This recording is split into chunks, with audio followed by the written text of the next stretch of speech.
What's up, tribe? How you guys doing? Go ahead and hit that subscribe button. I hope you like this video. This is going to be your review of Sistas season 2 episode 3. Yeah, because we had a double episode last week with the premiere. So we pick up where we left off with Zach and Aaron showing up over to Karen's house. No, not Karen's house. Sabrina's house, but all the ladies are there. And basically, Zach lays it on the line. He was like, you know what? I was over at your apartment cleaning up my blood off of your floor, and this dude shows up, and I realized that, you know what? She must really be over me, because this situation is crazy. Like, he the reason why I got stabbed. He the reason why I'm in this situation, but you still want to see and him, and you know what? Deuces. I'm good. I'm out. He was like, come on, Danny. And of course, Danny was sitting there like, where we going? Like, I want to be nosy. I want to see what's going on here. And he was like, Danny was like, and so of course they ended up putting Danny out because you know Danny nosy and they don't want no parts of that shit. So Danny ended up going, and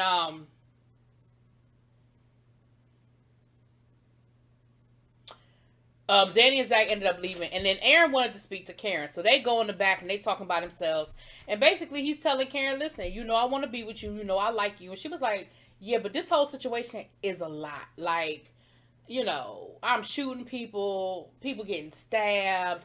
You know, your wife killed herself at my shop. Like, it's been a lot since I met you, okay? A whole lot since I met you. He was like, I know, I understand, but, you know, I feel something for you, and I know you feel something for me. Like, we kind of vibing, and I really want to try to explore that. He was like, listen, I'm staying at a hotel. Come stay with me. And she was like, he said, listen, we'll have separate rooms. You know, it won't be no pressure, but I just, you know, let me just hold you. And she was like, we can't be close like that. He was like, why not? She said, because you are a preacher. And it's going to go down. I'm just telling you. So I can't be around you. You can't be around me because we can't be around each other. And he was like, but come on. Give me a chance. Let's try to make this work. Like, come on, Danny. And I mean, I said Danny, Karen. And he was like, listen, here's the, you know, he gives her the room key and he tells her, listen, the room will be there, you know, come on through. He also said something about wanting to have a drink. And she was like, She said, I don't want to be the reason why you relapse. Like, I don't want this to be the reason. And he was like, listen, I'm grown. I do what I want to do. If I want to have a drink, I'll have a drink. You not making me do anything. It's not your fault. I'm not blaming you, but this is just where I am right now. Like, it's been a lot on me too. And I just need to relax. And she was like, I don't know. That's dangerous for you to have a drink. That's just really dangerous. And he was like, let me handle that. Just meet me. Like, please, I really want to see you. You know, I really want us to just have some alone time and kind of decompress together. This was actually a pretty decent scene in the realm of, you know, sisters. This was actually a pretty decent scene. So then, you know, Aaron ends up leaving. So then so immediately after Aaron ends up leaving, Karen finds an excuse to take a shower and leave. And she told us she got to go down to the shop to take care of some business. Now, here's the reality of the situation. I don't know what time of day this is. I don't know how long they've been doing whatever. But as soon as Aaron left, honey, she found a reason to go take herself a shower, put some clean clothes on, and get up out of there. And, of course, they looking at, you know, Andy and Sabrina looking at each other like, girl. Like, you really think that's where she about to go, girl? You really think she about to head on down to that shop? I don't know what made them think she was really going to the shop, but child, that's what they thought, she was really going to the shop. Of course, she gets to the shop, and her nosy ass assistant is there, and she all in her business. Now, how does the assistant know everything that happened?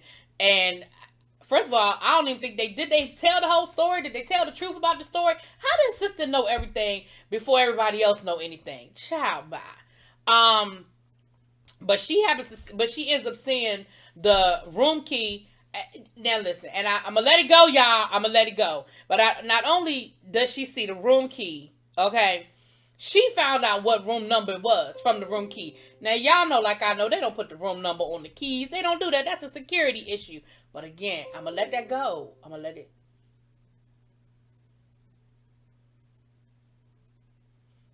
go. So Karen gets some new hair, honey. She done put herself a new wig on. She done put herself a new dress on. And she is ready to go see Mr. Aaron. We're going to get back to them, child. She going to go see Mr. Aaron. Now, back over to Sabrina's house. The lawyer shows up that, oh, shoot. Nina. Is it Nina? Andy's assistant, that she got her friend. So he comes to talk to her, and, you know, Andy tells him the whole story, of course. And it was an awkward situation. He comes in, she says, you want to take a seat? He was like, nah, I'll stand. Then she asked him if he wants a drink. He was like, yeah, I'll take a drink. So you'll take a drink, but you won't sit down? Boy, what's wrong with you? Like, that would have made me feel awkward. Like, I'm about to sit here and pour my heart out to you and tell you how stupid I was and how I ended up getting my house raided and my bank account and everything else. And you can't sit down. But whatever. So Andy ends up telling him the whole story, and at the end of it, he tells her, he was like, well, listen, you know, we'll work it out, you know, don't worry. And I'm thinking, don't worry. I think she got a lot to worry about. What you talking? And then after he leaves, Andy talks to Sabrina, and Andy was like, listen, do you think I'm stupid? I mean, again, she apologizes for the girl job almost, you know, being on the line, because we still don't know whether Sabrina still has a job or not. But she was like, do you think I'm stupid? And Sabrina was like, girl, no. She said, you're one of the smartest women I know. She said, but how did I get here? She was like, well, you know, now that's another conversation. She said, but honestly, something about this don't feel right to me. And Andy was like, really? She said, yeah. She said, I kind of believe Gary. Like, I believe that this, she said, I've been in banking a long time, and some stuff just don't add up. And I've seen how women act in a divorce. Like, she said, I kind of believe Gary. Now, I'm thinking to myself, Sabrina, we just got Andy to the point where she don't want to deal with Gary. Don't bring her back in. Whether Gary is guilty or innocent at this point, girl, if you don't get your girlfriend, your job is on the line too. If you don't get her away from that man until he get all his shit cleared up. Because let's be clear. Even if he's innocent of some of this, Gary still has some stuff with him, okay? He still is not the answer. I don't care what nobody. He still like the answer. So if you don't get your girlfriend away from him, now. Anyway. Now back over to Danny's place. Zach is with Danny. They go into their apartment, honey. And Cowboy is there. He done cooked dinner. He got rose petals coming out the door. And listen, Danny, you are the reason. Let me just say this. Danny, you are the reason. What is the reason you're going to ask me, Danny? You are the reason why good women are single. Because you got this good man who's trying to follow your stupid rules. And every time he follows one rule, you change the rules up on him. Okay? You can't, listen. 1 minute, you're telling a man, you're doing too much. The next minute, you're telling a man, hey, call me sometime, but because I like to keep tabs on you. Then you handcuffing him to the bed. And listen, the boy's confused. And I am too at this point. If you like him, just let it go. And he finally told her, he said, listen, if we're going to do this, we're going to do this by my rules. Okay? I'm going to call you when I want to call you. I'm going to see you when I want to see you. And at the end of the day, you're going to deal with it. Or we're not going to do this because you got too many rules and I don't like it. When I want to talk to you, I want to talk to you. When I want to see how you're doing, I'm going to see how you're doing. I don't like all these rules. I don't like them. Okay? Now, I will agree with one thing. She asked how he got in her apartment. And he said he just told the landlord that he wanted to cook dinner for you. And the landlord let her in. Now, on that one, Danny, I'm with you. She talking about some white privilege. Yeah, that's definitely some white privilege. Because, really? You just letting random people in my apartment because they said they want to cook dinner? What? Now, on that one, I'm with you, Danny. I'm with you. Now, later on in the conversation, we find out that the boyfriend, that Cowboy's family is racist on top of racist. Like, use the N-word type of racist. And Danny feels some kind of way about it. And, you know, Cowboy's telling her, listen, don't trip. It is what it is. He was like, you know, they would really be tripping if they knew I was here with you. And she was like, oh, really? So when you gonna tell them that you here with me? And he was like, when the time is right. Now, I understand there are two mindsets in that situation. One mindset is, listen, I like you, you like me. We're not going to get caught up in this bull hockey. My family's racist, but I'm not, and let's just be happy. But then you got the flip side that's kind of like, So are we ever going to really be a serious couple? Because if you won't take me around your family now, are you ever going to be ready to take me around your family? Are you ever going to feel comfortable with me being around your family? And do I want to be around your family? Because, like, I really don't want to be in a situation where, like, how they going to treat me when I show up? Like, you just told me everybody in your family except for you and your sister are prejudiced. I don't know how I feel about that.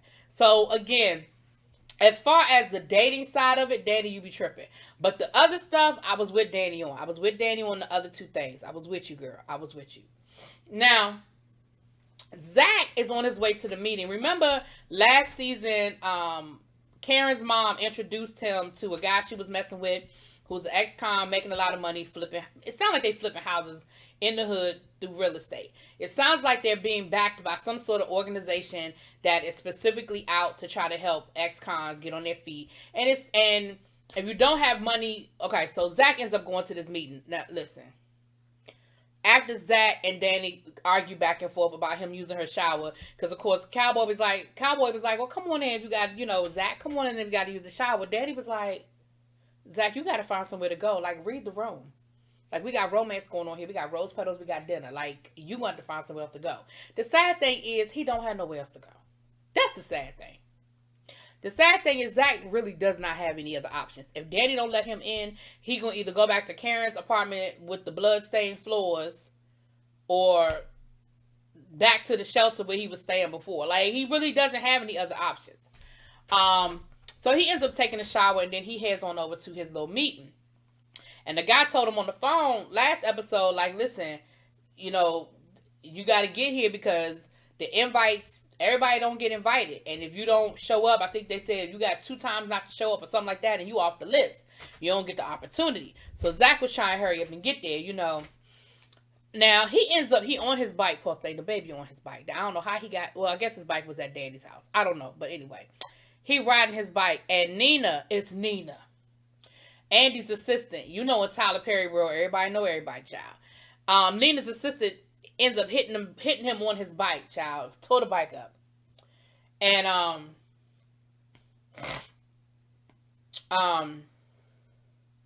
pause. Because I'm going to forget to say this. Let me go back to something else. So Sabrina and Andy end up having a conversation about getting in touch with the investigator. Now, this is one of those situations, Tyler Perry, where if you had a writing room, somebody could help you. Y'all had this whole conversation last episode about Andy getting in touch with the investigator, calling up Nina so Nina could try to find the investigator and find the phone number. We just never went back to the conversation. So this week we have that same conversation all over again about trying to get in touch with that private investigator. And then you end up calling Nina. I hope the woman's name is Nina. Calling Nina again. I feel like that's wrong. I feel like her name not Nina. But y'all know who I'm talking about. Andy's assistant. So I'm just sitting here like, I know we had this whole conversation last episode, but okay, whatever. I'm going to let you have it. But that's who she was on the phone with when she hit Zach, honey. She was too busy. It looked like she was paying attention to me, but I guess not. She hit Zach, child. Now, the man done been stabbed. Now he done been hit by a car. His back done been total, child. So they go into the meeting. And they end up seeing each other. And he was like, oh, so the woman who just tried to run me over is now she in this meeting with me. Okay, great, And the guy ends up telling them about the situation. And basically what you find out is, like I was saying, it's an organization. It sounds like they backed by some people. Now, because I know Tyler Perry, okay, this is Tyler Perry world. I ain't trusting this organization that's helping these ex-cons. I feel like it's something more to it. I don't know if it's going to come out this season, next season, or maybe it's just me being paranoid. But I feel like it's something fishy with this organization. And Zach, was asking a lot of questions. And what it sounds like is that basically they buy up property and either you have the money to invest in buying the property or you put your investment through sweat equity. You have to clock a certain amount of hours of working on the house, like flipping the house. So, shellacking the floors, painting the walls, putting up some drywall, but it has to add up to 80 hours, and then when the house is sold, then you are part of the equity. So if it's 5 people that buy into the house, you still get 1/5 of the sale of the house. And something like, you're guaranteed, they did the math, but basically if it works out, you end up walking away with something like 100 grand. And then the idea is that you take part of the money you made and you invest it into the next property. Not all of it, because of course you got to walk away with something. So Zach's antenna is up because he's kind of from the school that I'm from of, this is too good to be true. It's got to be more to this story. It's something else going on with this. It's something that we not seeing, hearing, whatever. But it seems, but like I said, they go through the whole thing, and then you have to, you sign up. But they didn't ask Zach for any money. And he was like, well, what about if you have a full-time job? And the dude was like, listen, you got to make it work. Like, it's $80,000, it's $100,000 for 80 hours of work. Like, you do the math. Like, you work a full-time job, you got to work in the evenings and on the weekends. Like, you got to make it work. So the meeting is over, and he ends up getting a phone call he ends up calling Karen's assistant down to the salon. And baby, she let the cat out the bag. Because see, she thought it was Zach. She saw the hotel room and she thought Karen was hooking up with Zach. Because of course she wants them to get back together. When Karen was really going to hook up with Aaron. And she talking about something. How does Zach afford something? A room at a hotel like this and this, that, and the other. And she was like, well, I guess he made some things happen. Baby. That wasn't Zach. So Zach calls the assistant and ends up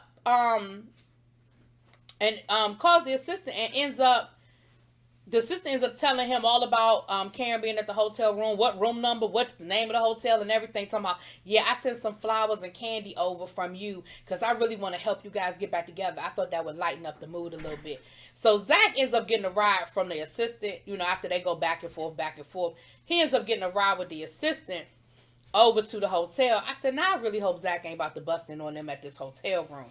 Because while all of that is going on, baby, Karen done showed up down to the hotel with a new wig on, a new dress on, and they about to get it on. And Aaron been drinking, okay? Aaron has been drinking. And so, I think that's a recipe for disaster because we know the man is in recovery and he's supposed to be somebody's preacher, child. Anyway, we're going to find out. Y'all let me know what y'all think. Drop it in them comments. Peace.